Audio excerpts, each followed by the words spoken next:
Bom dia, igreja, graça e paz. Um feliz domingo a todos. Que o Senhor abençoe a cada um e que nós possamos estar com a nossa mente, com o nosso coração voltados para o Senhor nesse domingo, o dia ao qual nós separamos para o servi-lo, as primícias da semana, o primeiro dia da semana, o dia do Senhor. Eu quero aproveitar essa oportunidade para compartilhar com os irmãos a palavra do Senhor que se encontra no Evangelho de Marcos, Marcos capítulo 4, do verso 35 até o verso 41. Mas eu quero me ater apenas no verso 37 e verso 38. Marcos 4, 37 e 38, que diz assim: Ora, levantou-se grande temporal de vento, e as ondas se arremessaram contra o barco, de modo que o mesmo já estava a encher-se de água. E Jesus estava na popa, dormindo sobre o travesseiro. Eles os despertaram e lhes disseram: Mestre, não te importa que pereçamos? Olhando esse texto, e muitas vezes nós já temos visto e ouvido pregações, ouvido mensagens, mas eu acho válido nós fazermos algum questionamento. Nós, no lugar dos discípulos, qual seria a nossa reação? É bom nós lembrarmos que os discípulos eram pessoas experimentadas do mar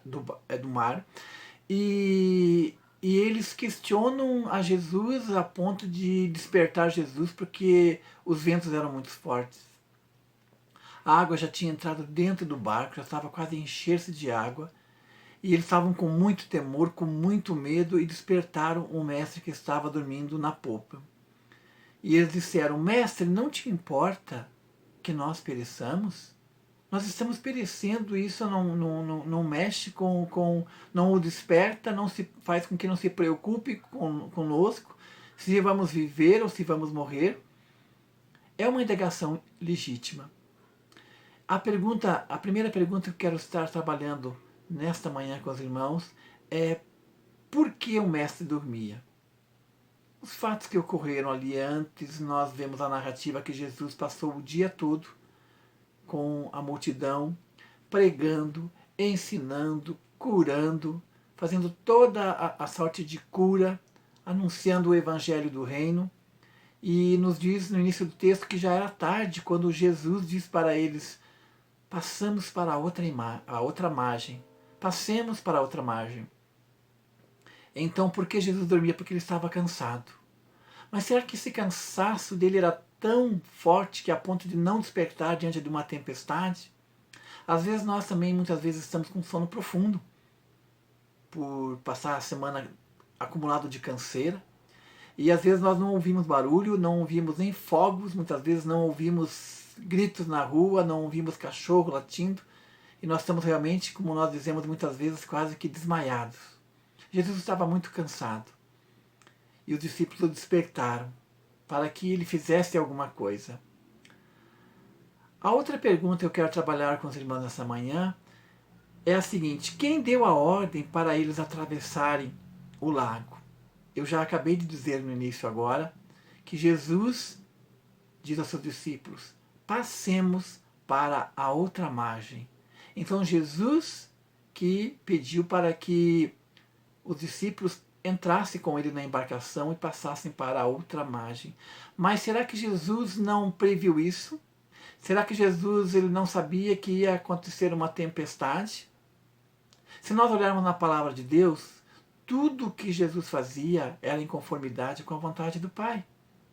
Em João 6,38 ele diz assim: porque eu desci do céu, não para fazer a minha própria vontade, e sim a vontade daquele que me enviou. Então podemos entender que era o Pai que havia pedido que eles passassem para a outra margem, na pessoa do Filho Jesus Cristo. E Jesus, na sua obediência, ele passa para a outra margem.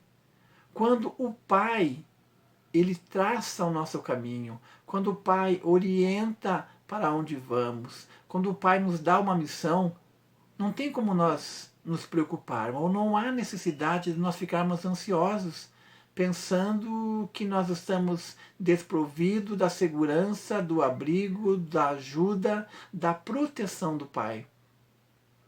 Então a primeira pergunta: por que o mestre dormia? Porque estava muito cansado. Quem deu a ordem para eles atravessarem do outro lado? o próprio Deus deu a ordem. É interessante nós lembrarmos também que quando o Pai, terceiro ponto, quando o Pai ordena, Ele mesmo se encarrega para que nós cheguemos seguros no outro lado. Ainda que tenhamos tempestade, ainda que tenhamos medo. Então, a partir desse pressuposto, Jesus estava tranquilo. Como alguém pode estar tranquilo diante de uma tempestade? Se nós estamos em terra, vem uma tempestade, vento, chuva forte, nós procuramos um abrigo. Debaixo de algum abrigo, ou num imóvel, num comércio, num supermercado, até mesmo debaixo de um ponto do ônibus, num posto de gasolina. Mas quem está no mar, que abrigo que pode se proteger? E Jesus estava com os discípulos no mar, mas a calma de Jesus, porque ele sabia que o Pai estava com ele, que atravessar aquele lago, atravessar ali o mar da Galileia, era ordem do Pai, e o Pai os levaria salvo. O Pai permitiria que eles chegassem a seu destino. Então, quando nós recebemos a ordem do Pai, para onde nós vamos, para onde nós devemos ir, não é porque se preocupar, entrar em pânico. Então, neste pormenor, nós podemos descobrir o motivo da sua atitude calma durante a tempestade. O Filho de Deus ele não estava preocupado porque o Pai se encarregaria de fazê-lo chegar do outro lado. O que eu aprendo, amados, a aplicação para as nossas vidas, que como líderes nós precisamos também ter esse espírito de Jesus, esse espírito calmo de quem sabe para onde está indo. Não seria maravilhoso se existisse entre a igreja e a atribulada sociedade de hoje esse contraste que houve entre Jesus e seus discípulos? Tanta coisa tem acontecido no nosso meio. O mundo está desesperado, o mundo está em pânico. Nós sabemos de onde nós viemos e para onde nós vamos. E é o Pai que está nos conduzindo. Nos diz o Salmo 46, ainda que os montes se transportem para o meio dos mares, ainda que as águas espumejem e tumultuem, há um rio cujas correntes se alegram a cidade de Deus, o santuário das moradas do Altíssimo. Deus está no meio dela e não será abalado. Assim como Moisés também estava diante do Mar Vermelho e o povo estava em pânico, e a palavra foi a seguinte: não temais, aquietai-vos e vedes o livramento do Senhor. O Senhor está conosco, o Senhor está comigo, o Senhor está contigo, meu irmão. Onde você está? Aí na sua casa, nos seus afazeres durante a semana, Deus está contigo, te guardando, te protegendo. É preciso nós sabermos para onde nós estamos indo. Estamos dentro da vontade do Senhor? Não tema, porque Ele nos conduzirá seguro. Essa atitude de segurança e paz você só poderá se tiver totalmente seguro do que está fazendo. Se realizarmos as obras que Deus antecipadamente preparou para nós, Efésios 2:10, não há tormenta que consiga fazê-lo parar. Avance tranquilo, pois Deus está no controle. Que não seja somente uma falácia, somente uma frase, Deus está no controle, mas crer verdadeiramente que as minhas atitudes estão em conformidade à vontade do Pai.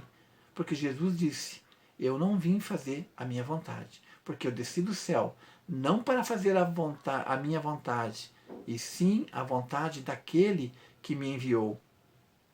Eu quero compartilhar com os irmãos um texto que recentemente eu postei no Facebook, de um teólogo reformado, protestante, linha calvinista. O nome dele é Martin Lloyd Jones, e ele diz assim: minha opinião de tudo que me acontece deve ser regida por essas 3 coisas. Quais são elas? Primeira, a compreensão que tem acerca de quem eu sou. Primeiro, a compreensão que tem acerca de quem eu sou.